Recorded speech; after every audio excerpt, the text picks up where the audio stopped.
Hello friends, welcome to Creative Medicine. In this lecture, we will learn about. Hello friends, identify the instrument. What is this instrument? It is a LIGASURE. It is a LIGASURE. What is this LIGASURE? It is a bipolar tissue. It is actually electrothermal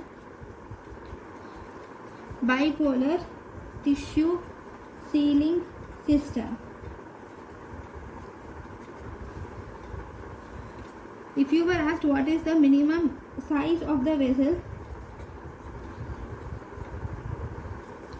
sealed by LIGASURE, the minimum size of the vessel sealed by LIGASURE is 7 millimeters diameter of vessel within 2 to 4 seconds.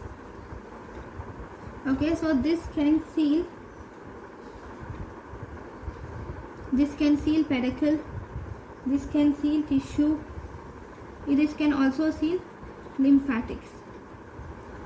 Then if you see what are the advantages of LIGASURE, advantages is it will improve the vessel sealing.